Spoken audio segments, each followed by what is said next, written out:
Ang Vietnam cuisine ay isang fusion ng masarap at masustansyang pagkain na puno ng sariwang lasa at kultura. Sa Vietnam cuisine, makikita natin ang mga iba't ibang uri ng lutuin, mula sa pho hanggang sa banh mi. Ang bawat kagat ay isang paglalakbay sa sariwang lasa at tradisyon ng Vietnam. Hello, Hello, Pho! Pho! Nandito kami ngayon sa Yes Pho at kasama namin si Kuya Pit na nagtatrabaho dito sa Yes Pho. At ngayon, bibigyan niya tayo ng brief introductions para sa restaurant nila. Xin chào, Chao Ming Bandin Pa. Oh, yeah. I will introduce first my name. I'm Kuya Pete, and I'm thankful you're here to interview us. And our vision and mission is to provide an overall positive experience for everyone. So, this is a good opportunity for us to share what's about Yes Pa. Ganda. Okay, question tayo kuya. Ang galing ka sumagot eh. Oh, number one is, can you share with us the foundational principles of Vietnamese cuisine? Okay. The four foundational Vietnamese cuisine is, there are four. First is, you will taste a salty. So if you taste it salty, think about it, it's from Vietnamese. Okay. Second is sour. So if you can taste the sour, it's a Vietnamese. You can taste it, the dish in here in Vietnamese. Third is sweet, of course, sweet and spicy. So that's the four foundational principles dish here in, you can taste a dish here in the Vietnam. Yes, po. Correct. Dahil dyan, 5 pesos. 5 pesos! Nice one. Woo! Next question. Okay. Okay, next question. What are some misconceptions people might have about Vietnamese food, and how would you correct them? Wow, that's a good question. Thank you so much. So, the most common conception about Vietnamese food that I always hear from people is they think that Vietnamese food is spicy. In fact, it is not.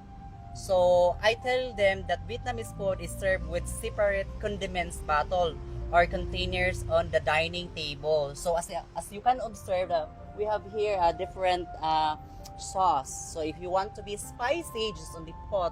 So if you want to be something sweet, the pot we have a 3 different sauce here already put in the dining table. So just only think about that we have a different taste bud. So think it's individual important to it's fitted to their farm. Okay, correct. 5 pesos. again. Wala mong malaki lang. Okay. Oh. So, ayun. Pupunta naman tayo ngayon sa kusina nila para ma-experience natin paano gumawa ng authentic Vietnamese cuisine. Okay. Thank you, Kuya Pete. Okay, thank you. Thank you. Andito naman tayo ngayon sa kanilang kusina para makita natin kung paano nga ba ginagawa o sinaserve ang kanilang mga authentic na pagkain. Sa aming kamanghamanghang karanasan, hindi lamang kami nakapagmasid kung paano gumawa ng tunay na Vietnamese cuisine sa kanilang kusina, kundi kami rin ay aktibong nakilahok at nakiisa sa pagluluto nito.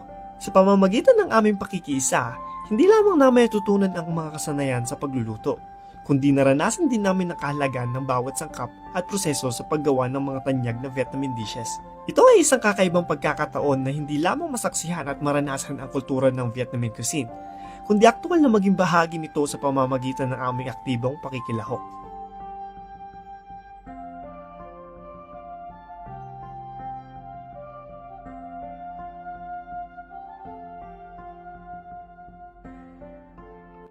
Talaga naman, matapos nating i-prepare sa kusina, napakasarap no? Amoy na amoy.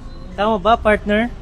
Napakasarap at napakaganda ng pagkaka-plating Oo nga, dito ni Sir Mac Iverson. Talagang nakakatakam. Nakakatakam. Oh, ito. Kumusta naman ang experience mo doon sa loob ng kusina? Maganda. Hindi siya nakaka-pressure tulad ng ibang mga kusina. Yung kusina nila dito parang kalmado lang.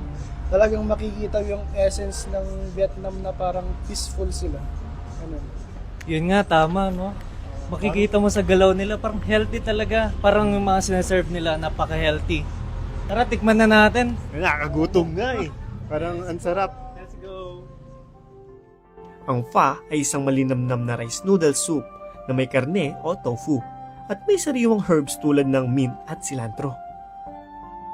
Sa Vietnamese cuisine, ang banh mi ay isang tinapay na may sariwang gulay at karne.